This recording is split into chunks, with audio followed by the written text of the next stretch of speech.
for it to get on the live, so I was waiting. And welcome to tips and tricks around weight release. Notice I didn't say weight loss. And if you're not sure who I am, I'm Vickie Griffith with Breakthrough. And what I do is I help women 40 plus who've been struggling with dieting their whole life to really lose weight, good morning, and keep it off without grueling food plans, without drop-dead workouts, and without giving up chocolate or wine, whichever your favorite, or both.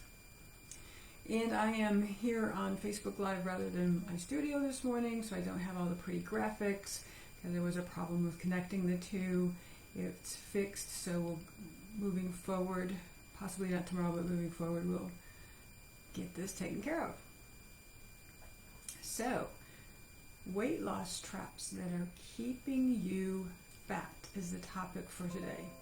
And you are going to be playing with at least one of these, if not most of them. And I've played with all four, being an overachiever and a perfectionist. But there's usually one that is the most dominant and the one that you keep bumping against over and over and over again. And that's the one to pay attention to. All of them you could and should pay attention to, because like I said, I play with all four. So the 2, 3, and 4 is pretty occasional, but the first one comes up for me often. And so I'm often playing with that one. And I like to use the word playing with. These weight loss traps actually affect all areas of our life. And that's why I see clients who are having trouble growing their business. I see clients who are having trouble in relationships. I have clients that just can't get past some kind of stumbling block in their life, whether it was in the past or just recent, or they want to better themselves by getting the promotion or going back to school, or something that feels totally out of their comfort zone, yet they keep themselves hidden away and they keep giving themselves excuses, and they never, even though they have this desire, this want to do something different or be better.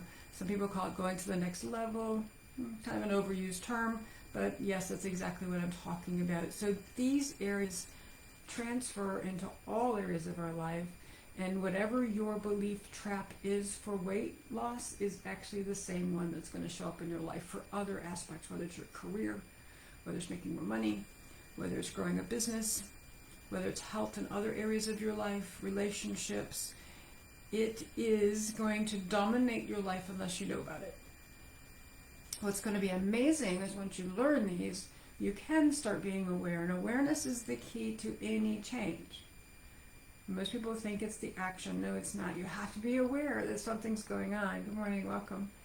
And I can't see comments today. I apologize for that. Or maybe I can. I see comments now on the left-hand screen. So say hi, and I'd love to say hi back. So these traps, they get you caught up in staying the same and being comfortable rather than moving forward. And it's easy it's easy to keep following them unless you're aware of them. So awareness is the first key, and that's what this is all about today, is helping you be aware. Once you're aware, then you can start trying to understand what is keeping me back. And this is all in my brand new book, by the way. It's coming out next month. I'm excited about. And it's all about understanding. And once we are aware and we understand where it came from, like I said, it could have been in your childhood that this was created. Most people in psychology says that your belief systems were created by the age of 8, maybe as long as 10. And after that, you just run your life based on those belief systems, whether they are correct or not. And that's what these traps are. They're belief systems that trap you from losing your weight, from trapping you from getting the promotion, trapping you, making excuses, making reasons, questioning yourself so that you stay in that stuck area.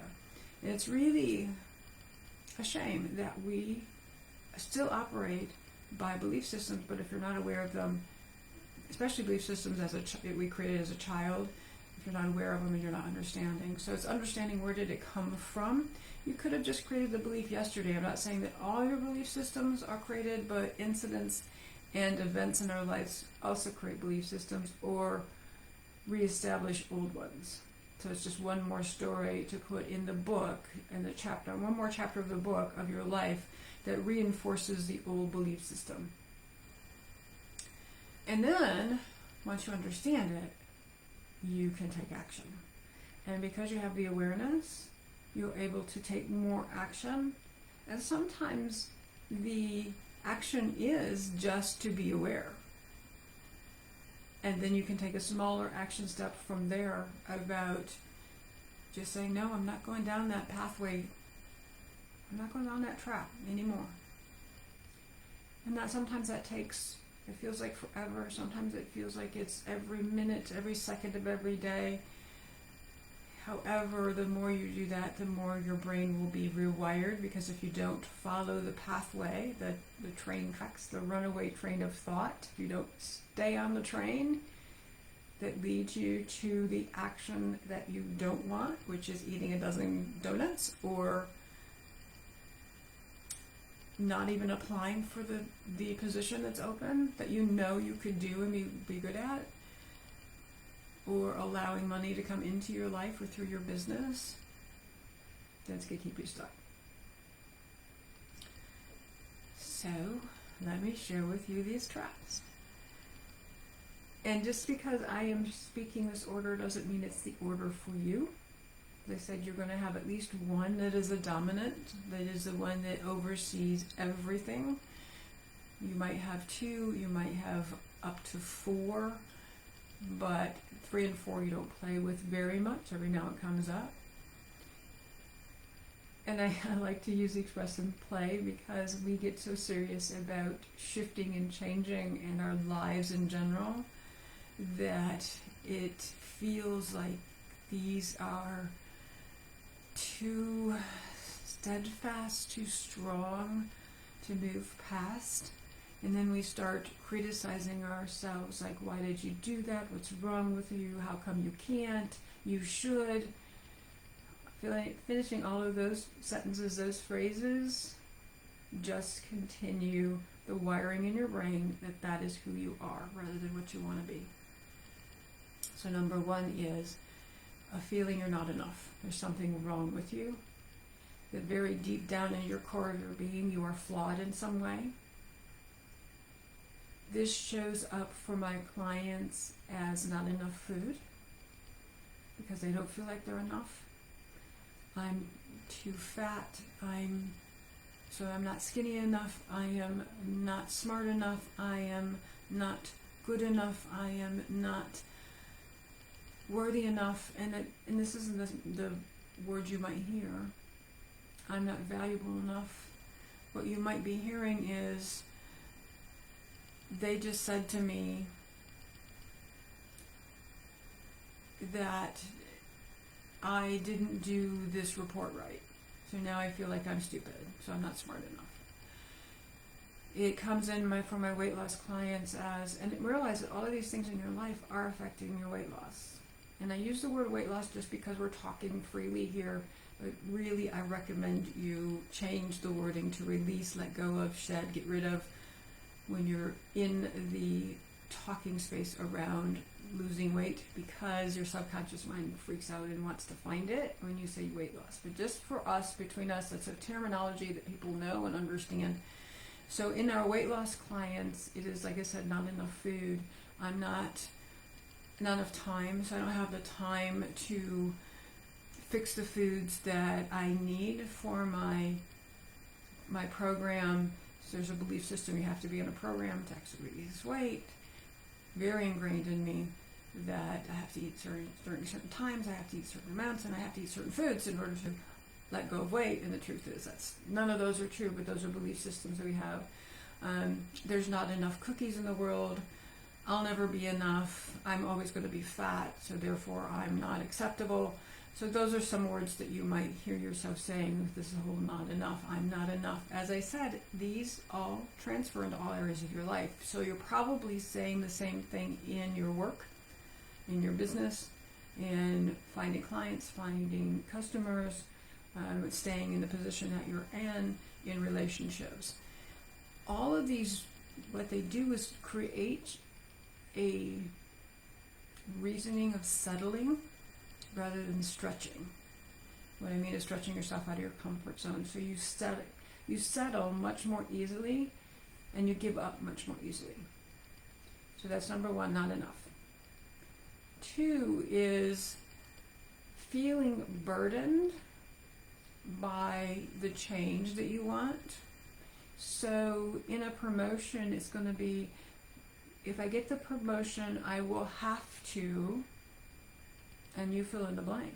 I will have to run a team, which means I have to spend time with them, which means that I have more responsibility, and that's the other side of it is responsibility. It's too much of a burden, and there's way too much responsibility. So in weight release, it is, the burden is going to be I have to fix certain foods. I have to not have certain foods in my life. I have to change my day around so I have time to fix the foods I need for my diet. That's a burden. Or it's going to be a burden on my family because I'm going to be fixing all these crazy foods for meals and they don't like. Susie doesn't like peas and Charlie doesn't like lettuce, and those are the things I need to eat to release weight. I'm just making this up, but that's what it's going to be, a burden on someone else, or you're going to be a burden. My family's going to have to not have pizza every Friday. So you're a burden to them, or they're going to be burdened by you. Or responsibility, which means it's going to be too much responsibility to do what you need, whatever that is. It's going to take too much time, which kind of flatters the not enough trap. So it's too much responsibility to fix the foods for myself. It's too much responsibility to track my foods, which I really don't recommend anyway. It's too much responsibility. It's going to add to all the plates that I'm spinning. One of the major excuses I hear all the time, which means this is one of the traps in their life. It's too much burden. I'm going to be a burden. It's going to be a burden, or too much responsibility. The third one is betrayal or abandonment. So betrayal is, if I get thinner than my sister, it feels like I'm betraying her. And we're so close, I don't want her to feel badly about herself. And again, these aren't incomplete sentences. These are feelings and thoughts that you're having that you may not even realize. So there's a feeling of betrayal. Even for myself, there was, when I was around 16, my mom and I joined a gym, and we would go to the gym together, and we'd work out, and then we'd go to Howard Johnson's for Hot Fudge Sundays. And there was a feeling of betrayal. If I got thinner, then I betrayed my mom in some way, which was ridiculous. Now we're both much thinner, and there's a closer feeling than ever. But at that age, that's how I felt, and it was unspoken. It wasn't something I was aware of. So the same thing happens with friends, family specifically. So the abandonment part is, if I lose weight, then my husband may leave me, my partner may leave me, my friends will leave me. And so there's been a history of some kind of abandonment, especially around any shift or change that you made in your life. And sometimes that happened to you. So in other words, it wasn't something that you did, but you feel responsible for. Again, playing with trap number 2. See how these all kind of intertwine? They're all kind of intertwined a little bit. So it could be a family member passed away. It could be that your parents divorced and you felt abandoned. It could be that a boyfriend left you, or a lover left you and you feel abandoned. And it could be that you left someone, but yet you still have this feeling of abandonment. So abandonment also runs with, I'm going to feel abandoned because I can't eat chocolate sandwich cookies anymore. I can't eat pizza anymore. So I'm going to feel abandoned buy the foods that I love if I stay on something that will permanently keep the weight loss off. And it could even be a sense of betrayal. I know this sounds silly, but this is how the human psyche works. And number 4 is the fear of outshining or just being in the spotlight, so the fear of standing out. And this one I don't see very often, but occasionally. So if you get the promotion, that means that you're going to have more interaction with your boss. And that means, in which you used to have a level in between, which means that you need to stand out more.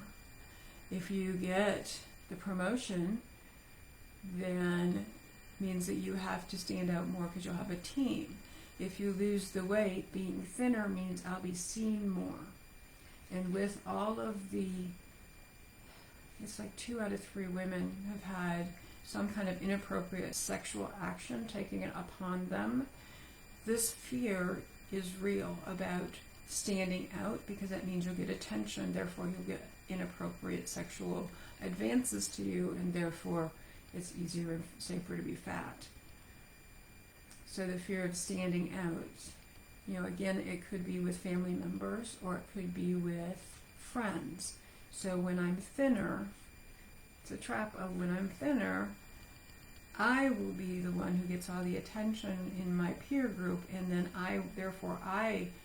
it will be embarrassing for me, because I don't want to be the center of attention, or I really want to be the center of attention and never was, because I stood back and observed, and I'm afraid that if I stand out, then others can't shine, or I'm not supporting them. So this gets a little bit complicated, and as you can tell, sometimes they get kind of interwoven. But there is one of these weight loss traps that you are sticking to no matter what. And here's what I need you to understand is this isn't something you get over.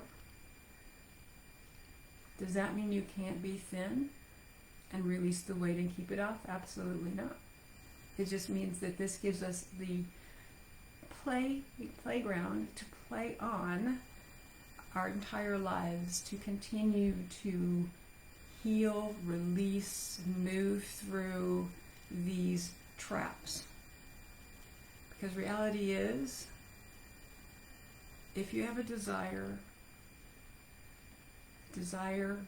definition in Greek is from the Father, and whatever you call that presence doesn't matter. Call it God. I just heard a new definition called compass, inner being, inner knowing. So therefore, if you have this desire to release this weight and keep it off, then that is a whisper to you that you can make these changes. It's just learning how to take the steps safely, that when you're in this playground of these traps, that you can manage through them, maneuver through them, have fun playing with them as your life progresses. And it will take you to, as I said, the next level. It will take you to a different place than you could have ever imagined, and it will be amazing for you. So just because they're always there on this playground for you to play with doesn't mean you can't have what you want. And you might watch for yourself. It's going to be too hard. It's going to be too hard. In the past, it was too hard to be thin. I was thinking about food constantly. I was anxious about what I was eating and drinking. I don't know that I can do that. I just don't want to do that. Sounds kind of like the burden trap to me. So take these, be aware of them, pay attention to your thoughts. That's what's going to give you clues to which of these you fall into and which is the most dominant. And with, like I said, with awareness, you can now understand, where did it come from? Come from experience long ago, or is it something just recent? Then you can start taking action. So sending you all love. Until next time, thank you for being with me. Like and share these messages if they resonate with you. They're going to resonate with someone else that you know. Also, click the notifications, and that will notify you that I am on, or I just put on a new video. And thank you for being here with me this morning, or whenever you're watching this. Sending you all love. Bye now.